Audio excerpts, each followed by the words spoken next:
Golden State Media Concepts Baseball Podcast. We cover everything Major League, from spring training to the World Series. We've got your favorite club covered, from New York to Boston to LA. This is the Golden State Media Concepts Baseball Podcast.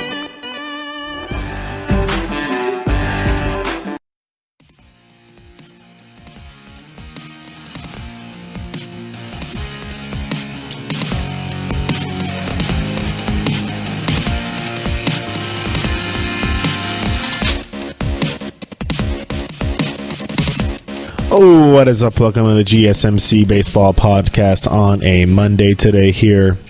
First weekend of games since the All-Star break, as we did have one game on Thursday. We covered it on the show on Friday, as we'll now pick it up right away from Friday. The first two segments will be on covering the games from the weekend. Then we'll go over some talk from the AL wildcard. And you know, Tom, the AL wildcard, what? It's the NL wildcard. Honestly, we'll probably be talking about both wildcard races this segment before. I mean, this is the week where we're going to start talking trades. I mean, nothing really happened over the weekend specific, like, you know, big movers. There were a couple. Obviously, the big one over last week was the Machado deal to the Dodgers. He had his first weekend with LA over in Milwaukee, his first series with the Dodgers since the trade. And then obviously we talked about on Friday the trade from the Padres to the Indians. Brad Hand goes to the Indians, a much needed relief help for them. So he'll be a nice addition to that bullpen. And then also Jesse Chavez going to the Cubs from the Rangers. So I'm not really his biggest fan, but we'll see what the Cubs can do with him, as he can do a lot of different things out of the bullpen. Was a starter at one time for the A's. All right, so let's dive into it. Starting on Friday, as the Bay Bridge series got started again, as they played three more games over this weekend. They finished the wild card. Finished the first half of the season with a series, and they'll start the second half, or I mean, what you want to call the second half, post All-Star break, with another series. This one is in Oakland, or was in Oakland, as the Giants took Game 1 of the series, just like they did in the first edition of this matchup. They won it 5-1. After taking the lead in the fifth inning and then extending it a little bit in the later innings as well. Home runs in this game. Ryder Jones coming up for the Giants in place of Brandon Belt, who had to leave on Friday and was placed on the paternity list. His wife was having their second child. Congratulations to the Belts. I believe they named him August Kyle Belt, named after Brandon's former college coach, Augie Garrido. August, obviously long, Augie is short for August, as Augie Garrido, the legendary coach at Texas, passed away this year. And he was did mean quite a lot for Brandon Belt, and was a big part of his life. So got to give a shout out to him, and obviously it's a big honor to be able to name his son after his coach. So got to give good kudos to Brandon Belt. But he came back on Friday. His replacement for the day was Ryder Jones. He actually hit a home run, his first of the year. Pablo Sandoval also added his 9th home run of the season in the 7th inning, a solo shot. All right, and then the pitching for the Giants, Derek Rodriguez was very good, as he went 6 1/3 innings, 1 run allowed, 3 hits, no walks, 5 strikeouts for Rodriguez, and he continues to impress in his rookie season. This is a rookie guy who was converted from an outfielder, couldn't hit really. He did 3 seasons, I think, of doing that in the minors, didn't really do anything, and then he comes over, I think, from the Twins organization. The Giants convert him into a pitcher. And it was all she wrote from there. I mean, this is the son of a Hall of Famer and catcher Pudge Rodriguez. His son is 5-1 with a 2.72 ERA on the year. I mean, you can't not too shabby in your first season in the majors. And then for the A's, they actually had Edwin Jackson go. He went 6 1/3 innings, 3 runs, 4 hits, 1 walk, 6 strikeouts, 2 homers allowed. So that was really what did him in the loss for him. And then on Friday as well, the Cardinals beat up on the Cubs 18-5 in that day game at Wrigley Field. They scored 4 in the second and 7 runs in the 4th inning to really blow that one open. in this one, as John Lester got rocked. Only lasted 3 innings, allowed 8 runs on 7 hits, 5 walks, 2 homers allowed. And this one, as Matt Carpenter hit 3 homers, 2 of them off Lester, and then the third one was off Dunsing. But he hit his three home runs, his 21st, 22nd, and 23rd of the season for Matt Carpenter, as he's been on an absolute tear. Coming off this All-Star break, even going into the All-Star break, I believe he was on a pretty good streak as well. Garcia hit his 3rd of the season. Yaro Munoz his 6th of the season for the Cardinals. For the Cubs, they got a home run from Wilson Contreras, his 8th, and Chris Bryant, his 11th of the year for him. For the Cardinals, they had Jack Flaherty pitching. He went 5 innings, 1 run allowed, 2 hits, 4 walks, 9 strikeouts. Just that home run was the blemish. He gets his 4th win of the season. In Washington, the Nationals could not beat the Braves. The Braves win 8-5. They scored 2 in the 5th to really extend that lead, and they would really hold on to it the whole way along there, as Anibal Sanchez gets his 5th win of the season, as he goes to 5-2 now on the year, beating Steven Strasburg, who did not pitch very well. This is the game where, remember, he went into it's been kind of floating around all over Major League Baseball. After the game, he went after he was taken out into the dugout, Max Scherzer getting in his face a little bit, had some John, and all you could see was them going into the clubhouse after that, and that's all she wrote for that situation. But he gets the loss after giving up 6 runs on 8 hits over 4 and 2/3 innings pitched for the Nationals. Home runs in this game: Matt Adams went deep, his 16th of the year. Trey Turner his 12th. Juan Soto his 10th of the year. That was for the Nationals. For the Braves, Charlie Culberson hit his 5th, and Ronald Acuna Jr. his 8th of the season. As Sanchez, for the Braves, Anibal Sanchez went 6 innings, 3 runs allowed, 6 hits, 3 walks, 8 strikeouts. Those 2 home runs given up, but he gets the win for the Braves. In New York, the Mets beat the Yankees 7-5, actually, on a Friday. The winning pitcher was Noah Syndergaard. He gets his 6th win of the season. He actually was placed in the DL, actually, I believe on Saturday or Sunday. He was working with, they said he believed this is what happened, but he was actually diagnosed with hand, foot, and mouth disease. This is kind of getting a little unfortunate little nodules or little things on a rash on his mouth and his hands, feet, and they said it was likely contracted from some work he did with kids over the All-Star break. So, I mean, good job he's going to work with kids. Unfortunate circumstances having to go on the deal with that unfortunate outcome. I mean, I don't want to call it it is a disease, but I mean, hopefully it can be he can get rid of that pretty soon and get back on the mound. But he pitched on Friday and pitched pretty well.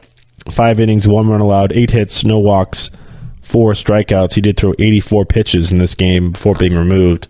And then home runs in this one, Yoenis Cespedes hit his 9th of the season. A solo shot for the Mets. For the Yankees, no homers in this game, as they were held homerless, actually. But 7-5 win for the Mets. In Philadelphia, the Phillies beat the Padres 11-5 on Friday, as they had the bats out early in this game. In the second inning, they scored 6 runs to make it 7. Actually, the Padres scored 4 in the first inning, 4 in the top of the first inning to get out to an early lead. But then, of course, the Phillies come right back and back up Jake Arrieta, who only lasted a 30 and a third innings because of that tough first inning he had to go through. He threw 82 pitches in just 3 1/3 innings, allowing 4 runs, 5 total on 6 hits, 3 walks, 2 strikeouts. Obviously did not matter as the Phillies bats were there to back it up. They got a home run from Carlos Santana, his 15th of the year, as it looked like it was all singles really for the Phillies. Only hit one double and 1 homer. It was a 3-run homer for Santana, but they scored 11 runs on 12 hits. So it's pretty good for the Phillies there. As the Padres, they did not get a homer in this game and the loss.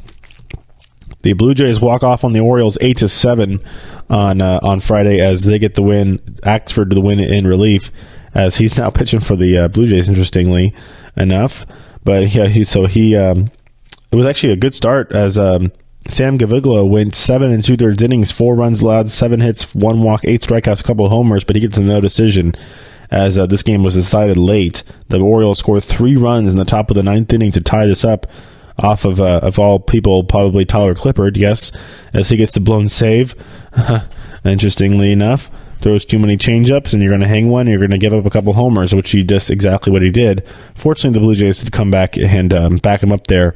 They got a home run from Diaz, his ninth of the season. Russell Martin hit his 7th. Randall Grichuk his 12th.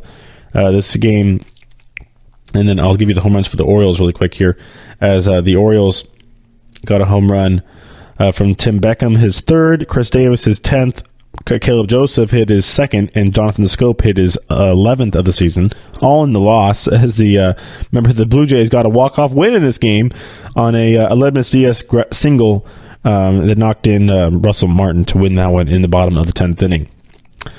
The Red Sox shut out the Tigers 1-0 as David Price gets his 11th win of the season. He's had a really up and down year. Kind of a weird year for David Price. He gets rocked sometimes. He throws beautiful. Other times he went 6 1/3 shutout innings, 4 hits, 1 walk, 5 strikeouts for him as he was removed after throwing 96 pitches on the game, and the bullpen was able to hold on for the Red Sox. They scored their lone run of the game on a Steve Pearce double in the top of the first inning, and that was all that was needed in that game, and it ended 1-0. The Marlins beat the Rays 6-5 in Tampa Bay. Dan Straley gets the win for the Marlins, his 4th of the year, as he beats Nathan Eovaldi, actually. Straley was very good, went 7 innings, 1 run allowed, 4 hits, 3 walks, 3 strikeouts. Eovaldi was equally as good, but this game was decided later, as he went 6 innings, 1 run allowed, 6 hits, no walks, 8 strikeouts, just a homer allowed. That was to Derek Dietrich, the first of his 2 home runs he hit on Friday, his 12th and 13th of the season for him. His 2nd homer was a big one, a 3-run shot. That was to cap off, or at least to start off the 7th inning, where they scored 5 runs to get that game decided. I mean, it was a 6-5 game. It was 1-1 going into the top of the 7th inning. The Marlins scored 5 to make it 6-1, but then the Rays actually came back in the bottom of the 9th and tried to mount a crazy comeback on the relief pitchers for the Marlins, but they were able to hold on. They scored 4 in the 9th, but 1 too short for the Rays as they take the loss. Pirates beat up on the Reds. Pirates have been playing good ball going into the All-Star break, coming out of the All-Star break. So have the Reds, actually. Pirates are now 500 again. They're 49-49 as they beat the Reds 12-1. Jameson Taillon gets the win as he was excellent in this one. Tyler Mahle got beat up a little bit. He gave up 6 runs over 5 2/3 innings pitched. A couple homers allowed as his counterpart was excellent. Taillon 5 1/3 innings to 1 run allowed, 6 hits, 1 walk, 6 strikeouts, as he was removed after throwing 100 pitches on the game. So that's why he only lasted the 5 1/3. But got to be a little bit more economical if you're efficient as well, if you're going to last some more innings. But that's not bad. He got the win for him. The home runs in this game came from Sean Rodriguez, his 4th of the season. Corey Dickerson hit his 8th, and Starling Marte his 14th of the year for the Pirates. They get the win. Indians beat the Rangers in extras 9-8 on Fridays. They scored a run in the top of the 11th inning. They actually scored a run to take the lead, or they did have a lead. They extended their lead out in the 9th, but the Rangers scored 2 in the bottom of the 9th to make it 8-8. So, the Indians had a 8-6 lead, and their bullpen again comes back to bite. Unfortunately, they were able to get the win in extras, but the bullpen not nice to the Indians as they allowed that game to get tied, but Zach McAllister was able to come in and shut it down to get the win. Home runs in this game came from Jason Kipnis, his 10th, Jose Ramirez, his 30th of the year for him, as I believe he's the first one to 30. For the Rangers, Joey Gallo hit 2, his 23rd and 24th. Robinson Chirinos, his 12th. And that was it for the Indians, as Chirinos, that was the part of that comeback in the 9th inning, a big home run off of Cody Allen. As he continues to struggle, Cody Allen does give up 2 home runs in that game to tie that up. As I'm mentioning you, those are both in the 9th inning, those home runs for the Rangers, as Gallo hit 1 and Chirinos hit the other one off of Cody Allen to tie that game. All right, in Milwaukee, the Brewers could not get past the Dodgers. Dodgers win 6-4. Rich Hill was pretty good in this one. He gets his 3rd win of the year. Dodgers scored actually 3 runs in the top of the 9th inning. Were they leading already in this one? It was they were up 3-2, and this one they scored 3 more to make it 6-2 before the Milwaukee tried to come back a little bit in the bottom half of the 9th to win that one home runs in this game, Jesus Aguilar hit his 25th of the year. And for the Dodgers, Kike Hernandez, his 17th of the season, a 3-run shot for him. All right, got to go quickly here as we're almost we're at the end of the segment. So we'll come back in the second half of the segment. We'll finish off Friday and then go quickly through Saturday and Sunday. So stay tuned. We'll be right back. This is your ultimate stop for everything sports. The Golden State Media Concepts Sports Podcast. Should I say more? From the NFL, MLB, the NBA to MMA, it's all in here. The Golden State Media Concepts Sports Podcast. Listen now.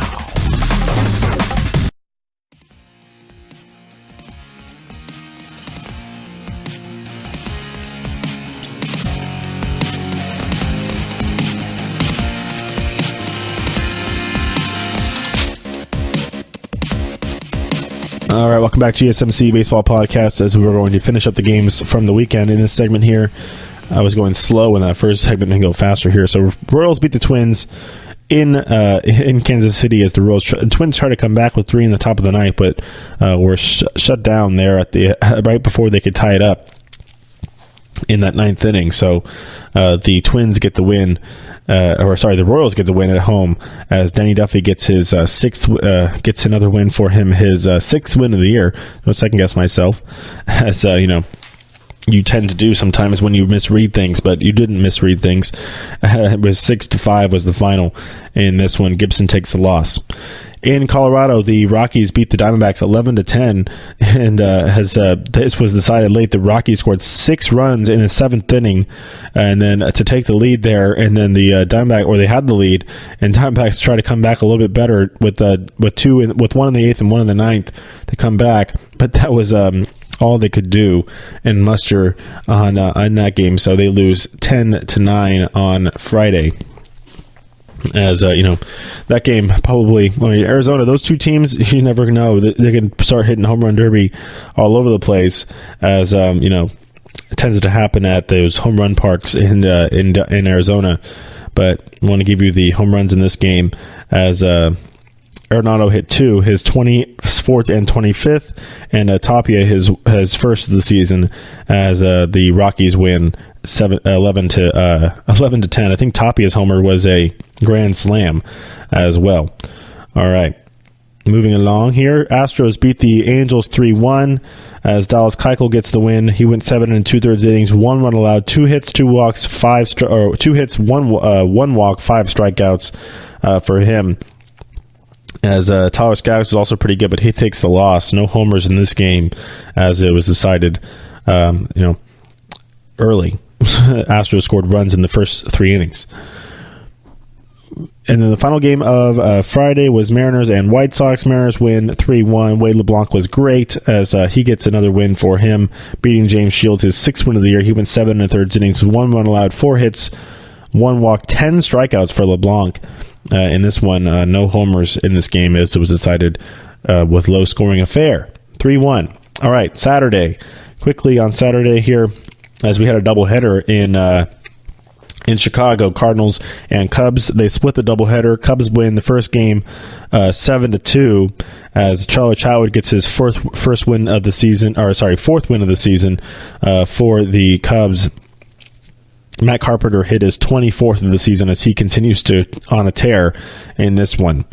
And then on the second game of the day for them, the Cardinals win 6-3, as this game was decided late. Actually, the Cardinals were trailing 3-1 before scoring runs in the 7th, 8th, and the 3 in the 9th inning.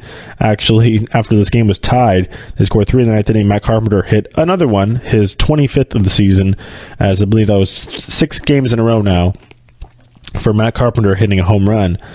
For the pitching, both starters obviously were no decisions. Mike Montgomery was pretty good. 6 innings, 1 run allowed, 5 hits, 2 walks, 3 strikeouts, as he faced Gaunt, who went 5 shutout innings, 4 hits, 3 walks, 2 strikeouts, but both were dealt with no decisions. A's beat the Giants in extra innings on a walk-off 4-3 in 11, as they got a walk-off single by Jonathan Lucroy to win that one 4-3. Home runs came from Brandon Belt, his 14th of the season. In Toronto, the Blue Jays beat the Orioles 4-1 as no homers in this game, but they got a great start from Marcus Stroman. He went 7 innings, 1 run allowed, 5 hits, 2 walks, 7 strikeouts as he gets his 3rd win of the season. Tigers shut out the Red Sox 5-0 as they got a great start from Mike Fiers, who was likely going to be on a new team by next week. He went 7 1/3 innings, no runs, 7 hits, 3 walks, 6 strikeouts. Tigers got to love when he's pitching well, because that means more. He's going to require more to get him in a trade. Home runs in this game, Jose Iglesias hit his 3rd of the season. Marlins beat the Rays 3-2 on Saturday as Lopez was really good for the Marlins. 6 innings, 1 run allowed, 3 hits, 1 walk, 6 strikeouts. Just a homer allowed. That was to Wendell, his 5th of the season. Jimmy Choi hit his 3rd of the season as well for the Rays, and then Cameron Maybin hit his 3rd of the year for the Marlins as they get the win, beating. Stanek started for the Rays as they did that opener thing. The Yarborough came in and pitched 4 innings, gave up 2 runs on 2 hits. He takes the loss. Brewers beat the Dodgers 4-2 on Friday as they get the big home run from Christian Yelich off of Kershaw there, a solo shot, his 12th of the season. Chase Anderson only lasted 4 innings after giving up 2 runs on 6 hits, 2 walks, 6 strikeouts. He threw... How many pitches did he throw before he got taken out? 104 pitches. There you go. Before he got taken out. As Kershaw gets the loss, he goes 6 innings, 1 run allowed, 4 total, 1 earned, as there was a big error in this one. Yasmani Grandal. And Max Muncy also made a couple of errors in this one for the Dodgers, as that was why probably they lost. In Cincinnati, the Pirates win again. They beat the Reds again as Corey Dickerson hit 2 home runs, his 9th and 10th of the season for to pace that Pirates offense. Kirk Casale hit his 2nd of the year for Cincinnati as they take the loss. Nick Kingman was pretty good. 6 1/3 innings, 2 runs allowed, 4 hits, 3 walks, 3 strikeouts. Just that homer allowed to Casale. In Kansas City, the Royals beat the Twins 4-2.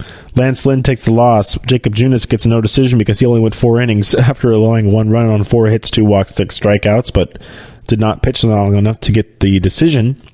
Lance Lynn threw 118 pitches over 5 innings of work, through 3 runs allowed, 3 hits, 6 strikeouts, 6 walks. For him, the home run, Salvador Perez hit his 14th of the season, and that was it for that one. Astros shut out the Angels 7-0. Justin Verlander was excellent as he went 6 innings of shutout ball, 5 hits, 2 walks, 11 strikeouts in this one. The home runs were by Josh Reddick, his 10th, George Springer, his 16th of the year. The Cleveland Indians cream the Rangers 16-3, as that one was decided quite easily, as the Indians actually scored. Nobody scored until the top of the 5th inning when the Indians scored 6 runs. Then they scored in each of the last 5 innings of that game, actually. 3 in the 6th, 1 in the 7th, 2 in the 8th, and 4 in the 9th to make it 16-3. Ouch, babe. Carlos Carrasco gets his 12th win of the season. Yonder Alonso hit 2 home runs, his 14th and 15th. Tyler Naquin hit his 3rd. Adrian Beltre hit his 5th for the Rangers, as Carrasco was excellent. 6 2/3 innings, 2 runs allowed, 5 hits, 1 walk, 8 strikeouts, just that homer allowed to Beltre. Colorado Rockies beat the Diamondbacks 6-5, as Diamondbacks are going to find themselves in 3rd place pretty soon here, as the starters did not get a decision in this one. Both went 5 innings, basically allowed the same thing: 4 runs, 5 hits, 4 walks. Godley had 6 strikeouts. Friedland had 3 in this one. Home runs came from Murphy for the Rockies. That's the other guy on the John Ryan Murphy's on the other team, on the Diamondbacks. This is Tom Murphy, the catcher for the Marlins. For the Rockies, hit his 1st home run of the year. No homers for the Diamondbacks. And in the final game, as we had 2 games postponed on Saturday, the Nationals game and the Phillies game was postponed. Phillies and Padres, and the Nationals and the Braves were both delayed and postponed. But the last game was in Seattle. The White Sox shut out the Mariners, actually, 5-0, as Sean Covey was very good. 8 1/3 innings, no runs, 2 hits, 2 walks, 5 strikeouts, as he was excellent in this one. And only home run in the game came from Avisail Garcia, his 10th of the season. Covey Could that be a trade piece maybe for the White Sox? As he was excellent against a good Mariners team, beating Felix Hernandez. And then on Sunday, we had another day of doubleheaders because we had a couple of rainouts. As with the Phillies and the Padres had to play 2. The Nationals and the Braves will make up their games later in the year as they do play each other enough. But Phillies and Padres had to play 2 on Sunday as the Padres win Game 1 10-2. Tyson Ross was excellent in this one as he beats Nick Pivetta. Ross gets his 6th win of the season. Home runs came from Will Myers, his 10th, and Rhys Hoskins, his 15th of the season. As Ross went 5 innings, 2 runs allowed, 5 hits, 3 walks, 5 strikeouts, a homer, and that's about it. Game 2, though, Phillies were great. They shut out the Padres 5-0 as they got a great start from Vince Velasquez. He went 7 shutout innings, 2 hits, 1 walk, 7 strikeouts. Excellent job from him. Home runs came from Odubel Herrera, his 17th, and Rhys Hoskins hit his 16th of the year, coming off that excellent performance in the home run derby for Hoskins. So good job for him. In Oakland, the A's beat the Giants again in extras on a walk-off. 6-5 was the win here as they got a home run from Chris Davis. Actually, 2 home runs from Chris Davis, his 22nd and 23rd. Olsen also hit 2, his 20th and 21st of the year, as Johnny Cueto got beat up a little bit in this one. He actually went 7 innings, 4 runs allowed, 6 hits, 2 walks, 3 strikeouts, but gave up 3 home runs, and that was what did him in. The Giants got a home run from Andrew McCutchen, his 10th of the season. In Toronto, the Blue Jays beat the Orioles 5-4 as they got 2 runs in the top of the 8th. The Orioles got all their runs. They got 4 runs in the bottom of the 8th. To take the lead there, the Orioles scored in the top half to extend their lead out a little bit, but the Blue Jays were able to get 4 in the bottom half to get the win there. Clippard gets actually the save as he had a clean 9th inning. Jake Happ went 5 innings, allowed 1 run on 4 hits, no walks, 9 strikeouts for him as he's likely going to be headed somewhere else soon. Andrew Cashner was pretty good too. 5 2/3 innings, 1 run allowed, 6 hits, 2 strikeouts, a walk for him. Home runs came from Jonathan Scope, his 12th of the season, and Randall Grichuk hit his 13th. Youngrivis Solarte his 17th for the Blue Jays. The Red Sox beat the Tigers 9-1 as Jackie Bradley Jr. hit his 7th of the year. Chris Sale was excellent. 6 shutout innings, 2 runs, no walks, 9 strikeouts, as it looks like a Cy Young candidate if there ever was one. In Tampa Bay, the Braves beat the Marlins 6-4 as Trevor Richards was pretty good for the Marlins, but gets the no decision as this one was decided late. The Rays scored 5 runs in the bottom of the 9th inning to win this one as they got a walk-off home run from Robertson. That's a pretty crazy. Daniel Robertson, a walk-off pinch hit grand slam to win that game as they were down. They were down in this one. It looks like, well, they would have been down 5 or 4-2 at least before they hit the homer. 4-2 was the score before that home run came to win the game. Dang, there in that game as they did. Chris Archer was the starter for the Rays. 6 innings, 3 runs, 4 total on 8 hits, no walks, 13 strikeouts for Archer in the no decision. Pirates win again in Cincinnati. They sweep the Reds. Matt Harvey got beat up in this one as he went 3 2/3. He got 8 hits, 8 runs. Ouch, babe. 4 homers allowed. As Ivan Nova was the opposite. He was very good. 6 2/3 innings, 2 runs, 5 hits, 2 walks, 2 strikeouts. He gets his 6th win of the year. Home runs came from Gregory Polanco, his 17th. Corey Dickerson, his 11th. Starling Marte, his 15th. And Sean Rodriguez, his 5th, as the Pirates played home run derby there in Cincinnati. And in Washington, the Nationals beat the Braves 6-2 behind a home run. No home runs. The only home run came from Bryce Harper in the in the win, as he got his 24th of the season. I'm reading the scores backwards. Washington wins 6-2. Harper in the win gets the homer. Max Scherzer was great. 2 runs over 6 innings pitched, 7 strikeouts for him. Dodgers beat up on the Brewers 11-2 as they got a good start from Alex Wood as he gives up 2 runs, 5 hits, 3 walks, 4 strikeouts over 6 innings pitched. Home runs came from Matt Kemp, his 16th and his 17th of the year for Matt Kemp, and this one no home runs for the Brewers. The Royals beat the Twins 5-3. Home runs came from Max Kepler in the loss for the Twins. Drew Butera hit his 2nd of the year for the Royals in the win as Keller gets his 3rd win of the season. He was pretty good. 7 innings, 3 runs, 3 hits, 2 walks, 8 strikeouts for him. Cubs beat the Cardinals 7-2 in that finale at Wrigley Field. Home runs, and this one came from Carl Schwarber, his 19th of the year. Cardinals did not get one out as he backed up Quintana, who went 7 innings, 2 runs, 6 hits, 4 walks, 6 strikeouts in his 9th win of the season. Rangers shut out the Indians in this one as it was a Giovanni Guerrero start. 6 shutout innings, 3 hits, 4 walks, 1 strikeout for him. Home runs came from Rougned Odor, his 7th, and Ryan Rua, his 6th of the season. The Angels beat up on the Astros 14-5 as Lance McCullers got beat up in 4 1/3 innings pitched. Andrew Heaney was pretty good. 6 innings, 1 run allowed, 4 hits, 2 walks, 4 strikeouts for him. Home runs came from Justin Upton, his 20th, Cole Calhoun, his 10th, Mike Trout, his 26th, and Ian Kinsler, his 12th. Trout's got 26 now. Mariners beat the White Sox 8-2 as they come back and get a win. Marco Gonzalez was pretty good. 6 1/3 innings, 2 runs allowed, 4 hits, 1 walk, 6 strikeouts in this one as home runs came from Ryan Healy, 2 of them actually, his 19th and his 20th for the win there for the Mariners. And then the final game of the day as the Mets and Yankees game was actually rained out. The Sunday night game was rained out in the Bronx. But the Diamondbacks beat the Rockies in Arizona 6-1.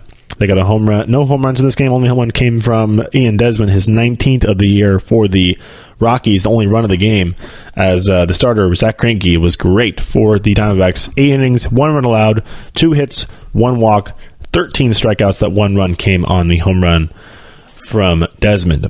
All right, we made it. We made it through all the games, and we're on time here. So we'll take a break really quick, and we will come back and do some talk on the wild card races, especially as the National League is really going to heat up, especially with how the Pirates have been playing. So we'll do that when we come back. So stay tuned.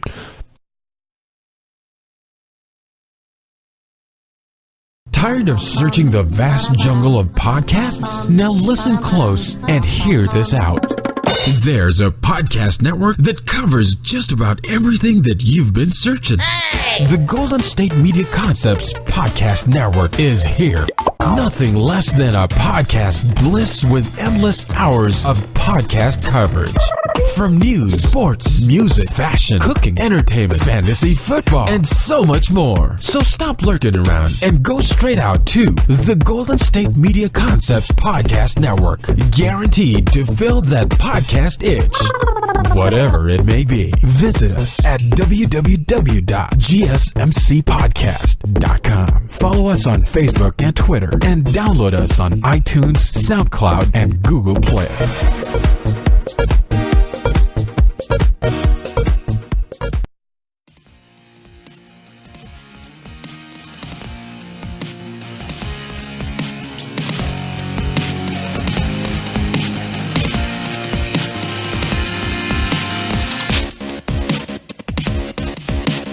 All right, welcome back to GSMC Baseball Podcast. As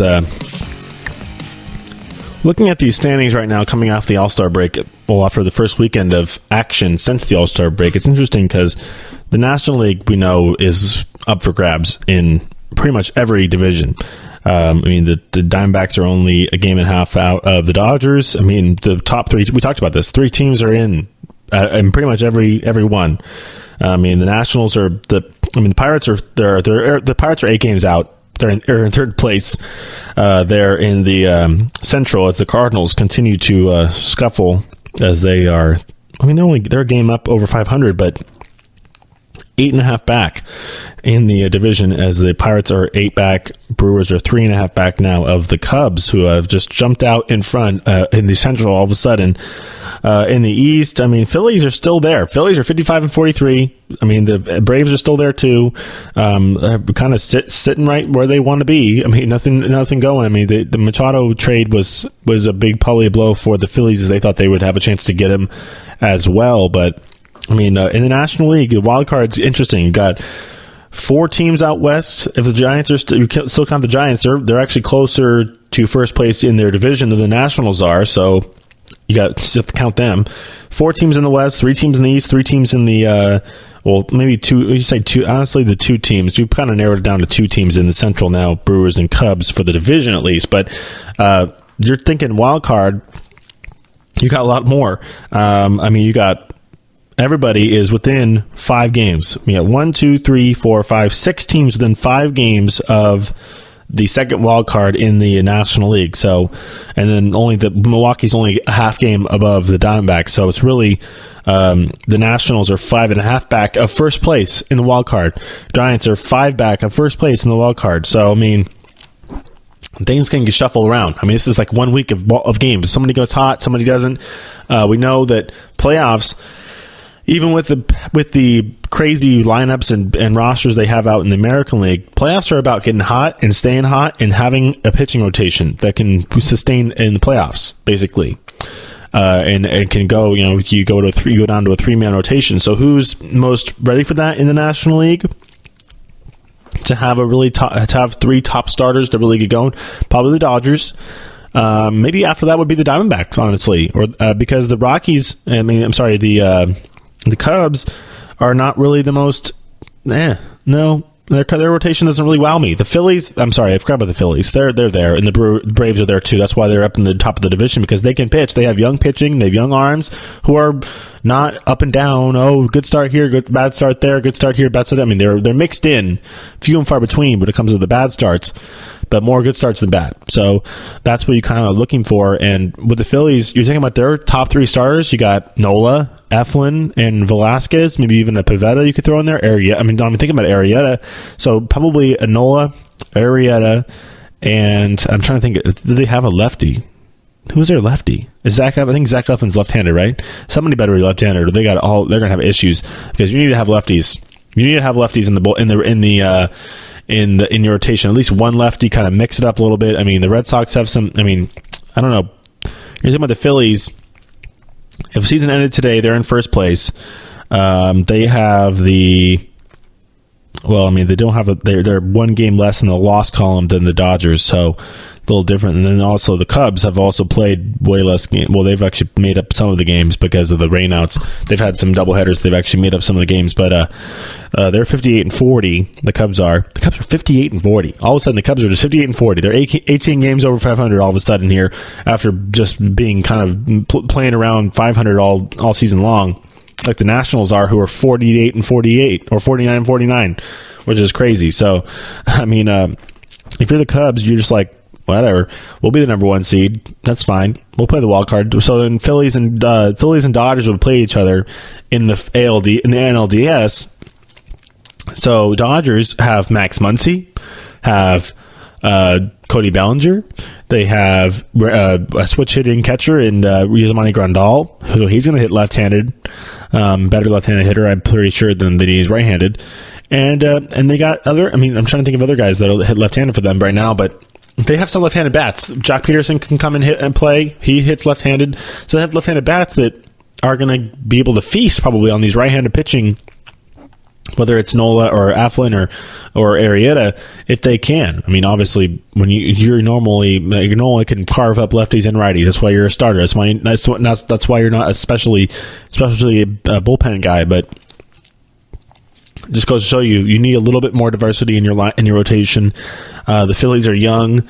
They are maybe a little early, some people think, but the thing is, what's going to come down to it is going to come down to the combination of pitching and hitting and catching. It's all, you got to do it all. You can't just be like, oh, we're just going to bash you. Okay, well, then we're going to throw our best arm against you, and we're going to play close, tight, run game in the playoffs, and we're probably going to win because you're worried about just outscoring everybody. Why do you think the Yankees are so worried about getting a starter right now? Because they know they can hit, but they only have one pitcher who's really postseason ready. Tanaka's not postseason ready against some of the lineups he's going to face in the American League. The American League, that's why, honestly, I think the National League team, whoever makes it to the World Series in the National League, should be fine. Because whoever does it for the American League is going to be absolutely dog-tired. Whoever it is. Because you're going to have to play a wild card game if you're the Yankees, likely, because you're sitting in the American League East. You're 4 games back right now, 5 games back in the East, and the Red Sox show no signs of slowing down. Obviously, they have some head-to-head games where that can get squirrely, but 5 games is a pretty good cushion right there for the Red Sox sitting at July 23rd. So, I mean, the way they play, I don't see them really tanking all that much. Just not that much of a cushion, but it's enough for them the way they're playing. I'm confident. So say the Red Sox win the division, Yankees get the first wild card. We've talked about it a lot on the show before. You throw out Severino, great. He gets you the win in the wild card, but now he can't pitch until Game 3 of the DS. So you have 2 games on the DS that are going to be on the road, probably against the Red Sox because they're going to be the number 1 seed in the American League, or if it's not, it's going to be the Astros. So pick your poison, pretty much. I mean, Red Sox or Astros in the ALDS, and guess what? The first 2 games are on the road, and guess what? You have no Luis Severino for Game 1. It's probably going to be It's probably going to be Sabathia, honestly, and then Tanaka maybe for Game 2.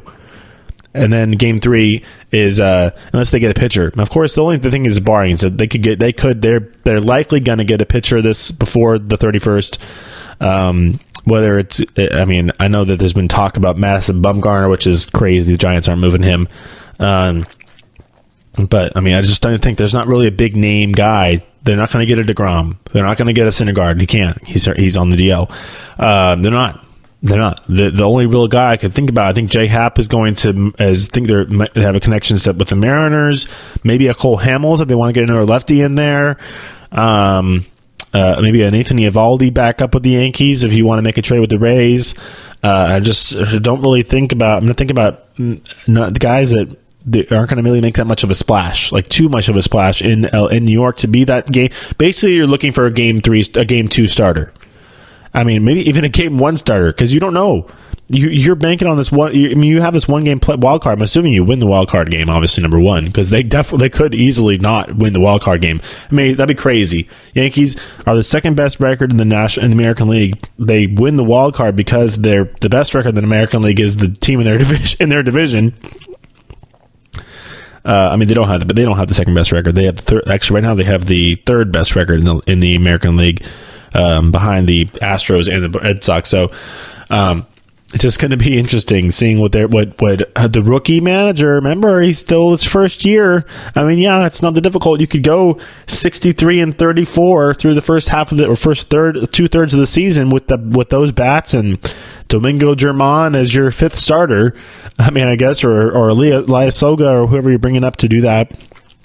But you're not going to beat everybody that way. The air is going to get cold and thick, and the ball is not going to. I mean, honestly, looking at I say that the ball's not going to fly very much. Please, that little stadium. But I mean, it's very interesting looking at these wild card races in both divisions. The Yankees, obviously, with a pretty good firm grip of the first wild card in the American League.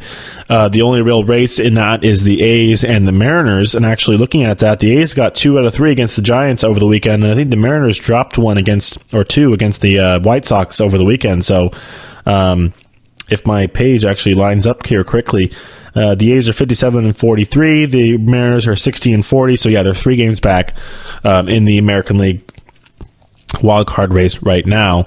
As I mean, that's really what it's going to come down to: A's or Mariners facing the Yankees in Yankee Stadium. And then the winner of that will probably face the Red Sox. I mean, honestly, you're probably going to face the Red Sox in a 5-game series. Good luck with that. The Red Sox have 3 starters. Boom, boom, boom. Oh, and hello, two of them are left-handed.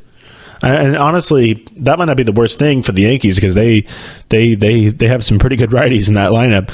But if you're the Red Sox, do you do Sale and Price games 1 and 2? Do you do back-to-back lefties, or do you throw a Rick Porcello out there just in case? Because I mean, if you're the Red Sox, you obviously put Sale out there game 1 against who knows for the Yankees in game 2,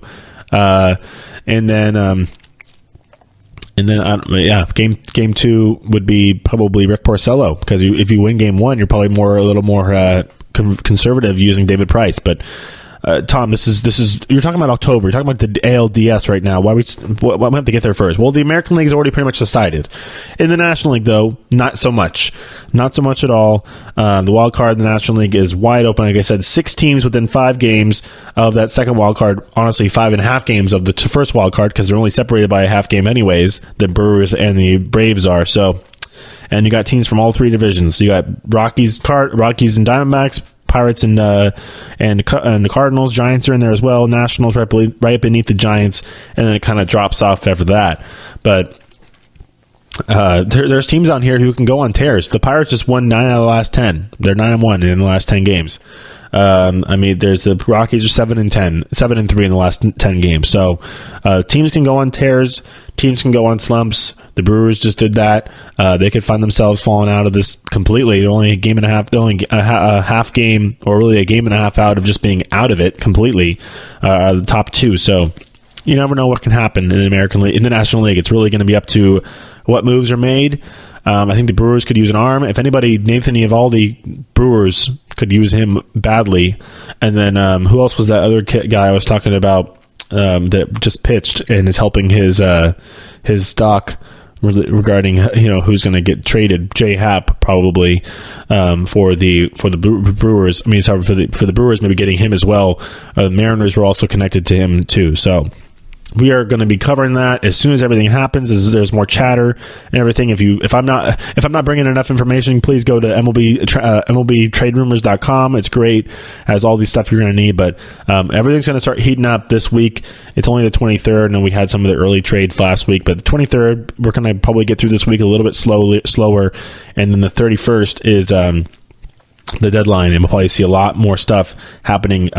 Next Monday's show is going to be a big one, as it'll be the day before the deadline. So we'll be covering that. And then Wednesday's show, we'll do a recap of everything that happened. So everybody make sure you tune in. So everybody stay tuned. And for this one, we'll be back for the last segment of the day. We'll cover the games for today and tomorrow. So stay tuned, and we'll be right back.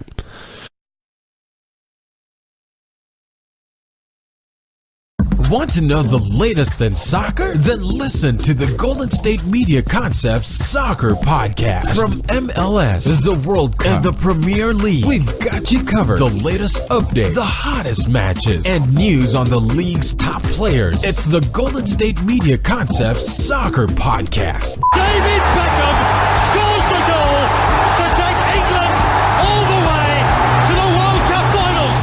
Listen now.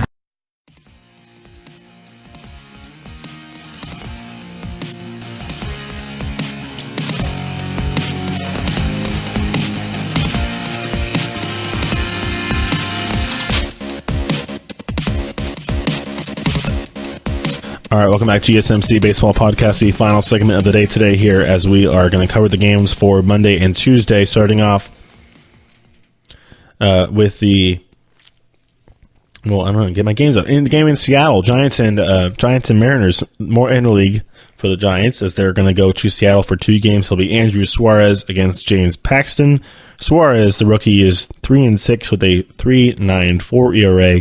Facing James Paxton, who's 8-4 with a 3.70 ERA on the year.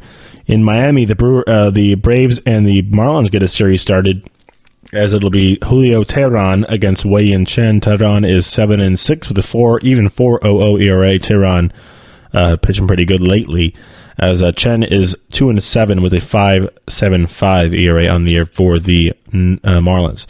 In Baltimore, the Red Sox come to town to face the Orioles. Minus Manny Machado now, as it will be Drew Pomeranz against Jeffrey Ramirez. Pomeranz is 1-3 with a 6.81 ERA. Ramirez 0-3 with a 3.09 ERA. In Philadelphia, the Dodgers come and face the Phillies in what could be a preview of the NLDS, or an NLCS. You never know. This season it'll be Kenta Maeda against Aaron Nola. Maeda is 7-5 with a 3.12 ERA on the year against Nola. 12-3 with a 2.30 ERA, as he is definitely putting his name in the hat and increasingly helping his stock when it comes to the Cy Young race. In Toronto, the Twins come to town, as it'll be Jose Barrios against Borucki for the Blue Jays. Barrios is 9-7 with a 3.68 ERA against Borucki, who's 0-1 with a 3.52 ERA. In Tampa Bay, the Rays will be hosting the Yankees. I think it's the first series since they swept didn't they sweep the Yankees down there over the weekend? As they were playing pretty good. I mean, the Rays are a game over 500. They're 50-49. Just they play in the wrong division and they play in the wrong league, honestly. Tanaka is 7-2 with a 4.54 ERA. Blake Snell will be going for the Rays, another Cy Young Award candidate for sure, as he's 12-5 with a 2.27 ERA on the year, been pitching excellent. In Cleveland, another interleague series getting started. It'll be the Pirates visiting the Indians, as it'll be Joe Musgrove for the Pirates. He's 3-4 with a 4.08 ERA on the year. He'll face Shane Bieber, who's been an excellent addition to the rotation for the Indians. He's really found his spot there after being a spot starter for much of the first half of the season. He's 5-1 with a 3.53 ERA on the year. In New York, and the Mets will be hosting the Padres. It'll be Joey Lucchesi for the Padres. He's 4-5 with a 3.34 ERA, and then it'll be a spot starter for the Mets today. They're not announced. They have not declared who their starter is going to be. Wow, am I reading the wrong day? Okay, well, they don't know who the starter is going to be for Tuesday. That was all for Tuesday. I had the wrong day on my thing. First time I've messed that one up. So everybody, this was for Tuesday. So we'll go back and do Monday in just a second here. So they don't know who. I'm like, that's all I was kind of surprised. Like, they don't know who's going to pitch on Tuesday. This is all Tuesday starters. So just take that into account here. I was reading Tuesday's games. Somebody mixed up my notes. It's all right. It's another biggest deal. In Cincinnati, it's actually good because this is some of the games. Some of these series won't be starting until Tuesday anyway, so it will just kind of give you the whole slate. In Cincinnati, the Cardinals will be facing the Reds. It'll be Gomber for the Cardinals. The young left-hander Austin Gomber for them will make his first major league start. He'll face Homer Bailey, who's 1-7 with a 6.68 ERA, 38 strikeouts on the season for him. In Chicago, the Diamondbacks are going to face the Cubs. Clay Buchholz against Kyle Hendricks. Buchholz is 2-1 with a 2.56 ERA, 31 strikeouts. He'll face Hendricks, who's 6-8 with a 3.39 ERA. Texas Rangers will be hosting the A's. A's do not have a starter for Tuesday announced yet. He'll face Mike Minor, whoever it is. He's 6-6 with a 4.89 ERA on the year. In Milwaukee, the Nationals will face the Brewers. It'll be Jeremy Hellickson against Junior Guerra. Hellickson's 4-1 with a 3.29 ERA on the year. He's been pretty good since being activated for the DL. He's 49 strikeouts. Guerra is 6-6 with a 3.23 ERA, 96 strikeouts on the year for him. In Kansas City, Jordan Zimmerman will face Birch Smith for the Royals, as he'll face Jordan Zimmerman. They're going to play. This is game 2 against Detroit. I don't know. It doesn't seem like they're playing 2 games. They don't have 2 games listed for them. But no, Zimmerman is 4-1 with a 3.71 ERA on the year, 61 strikeouts for Zimmerman. Birch Smith 0-1 with a 5.98 ERA on the year. He allowed 6 runs in his 5 1/3 inning starts as a starter for the Royals this year. In Colorado, another interleague series. It'll be the Astros visiting the Rockies. Garrett Cole for the Astros is 10-2 with a 2.52 ERA, 177 strikeouts for Cole already on the season. Tyler Anderson going for the Rockies. He's 6-3 with a 3.72 ERA, 108 strikeouts for him. And the final game on Tuesday is the White Sox and the Angels from Anaheim. Carlos Rodon for the White Sox. And he's 2-3 with a 3.56 ERA, 35 strikeouts against Felix Pena for the Angels. He's 1-0 with a 3.42 ERA, 32 strikeouts, as it'll be his first start against for the second half. His first career appearance against the White Sox. All right, back to Monday. Somehow I got these days mixed up. Not a big deal. Only 2 less games on Monday, as we'll actually have another full slate. Red Sox and Orioles. This is for the games today, folks. Today, Porcello against Jacob Gozman. Rick Porcello is 11-4 with a 4.13 ERA. Gozman 4-7 with a 4.33 ERA. There goes how records do not have anything to do with how a pitcher's pitching, because 11-3 means he's on 11-4 with an ERA means he's on a very good team. 4-7 with that same ERA means you're on a bad team, basically. In Philadelphia, Ross Stripling against Zach Eflin for the Phillies. Stripling, see, Eflin's right-handed. I don't know who's left-handed. Who's a lefty for them in their rotation? I don't think they have one. The Phillies do. Stripling is 8-2 with a 2.08 ERA, 108 strikeouts against Eflin, 7-2 with a 3.15 ERA, 67 strikeouts. I think that's the reason why they didn't get Machado. The Phillies did not want to give up Zach Eflin, and the Orioles wanted him. The Twins they didn't beat him because they're playing him still.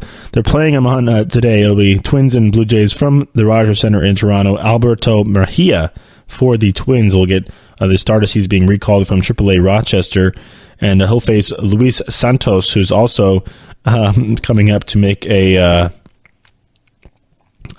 start, as it'll be a bullpen day for the Blue Jays. Marco Estrada was meant to be starting, but he has to go make a rehab start at AA New Hampshire after being instead of being deactivated, or being activated from DL. All right.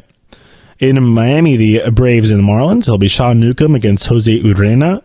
Newcomb is 8-5 with a 3.51 ERA, 97 strikeouts against Urena, who's 2-9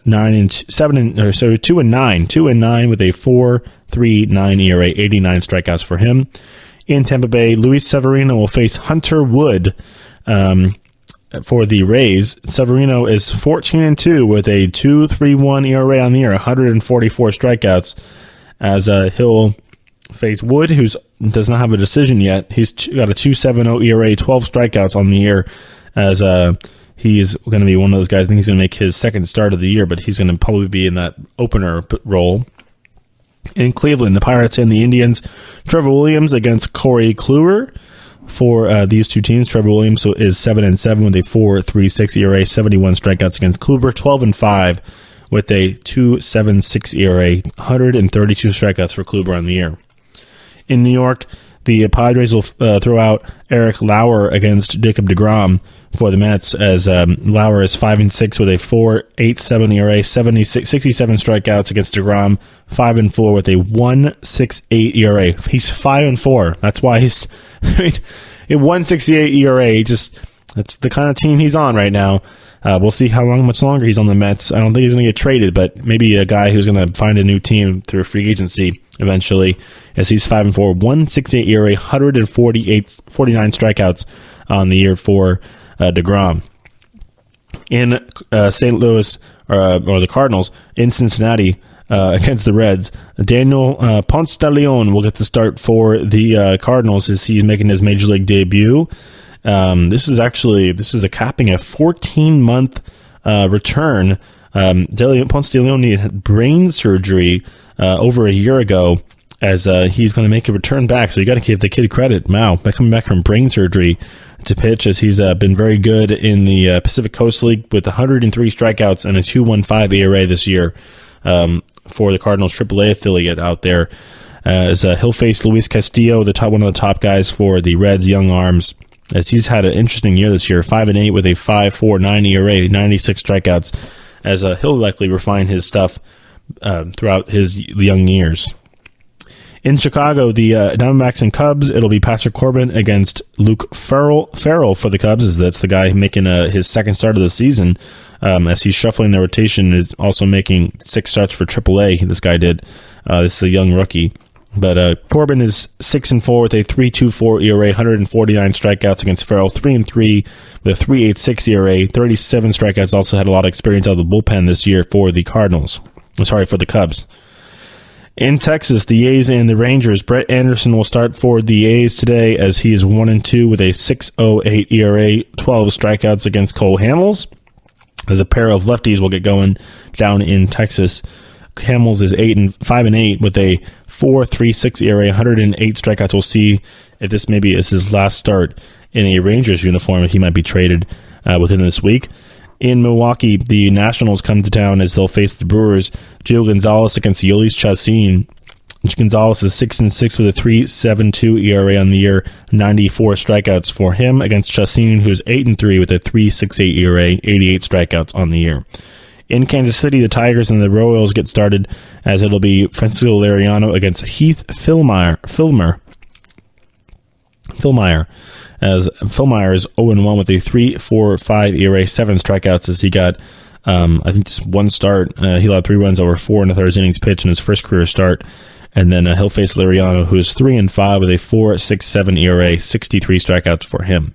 And the last game of the night is going to be in LA, White Sox and Angels. Jaime Badia gets to start for the Angels at home. He's 5-6 with a 3.55 ERA, 52 strikeouts against Lucas Giolito, who's 6-8 with a 6.18 ERA on the year, 63 strikeouts for the White Sox. All right, that'll wrap it up for the show today, as we'll come back on Wednesday and cover the games I just previewed for you. And then we'll also talk trade stuff, whatever's going to be going on, any big stuff that happened over these 2 days of games in the major leagues, as we always do on this baseball show. So everybody have a good Monday, enjoy some baseball, and go root on your favorite team. So we'll be back on Wednesday, and we'll talk to you later. Bye. You've been listening to the Golden State Media Concepts Baseball Podcast, part of the Golden State Media Concepts Podcast Network. You can find this show and others like it at www.gsmcpodcast.com. Download our podcast on iTunes, Stitcher, SoundCloud, and Google Play. Just type in GSMC to find all the shows from the Golden State Media Concepts Podcast Network, from movies to music, from sports to entertainment, and even weird news. You can also follow us on Twitter and on Facebook. Thank you, and we hope you have enjoyed today's program.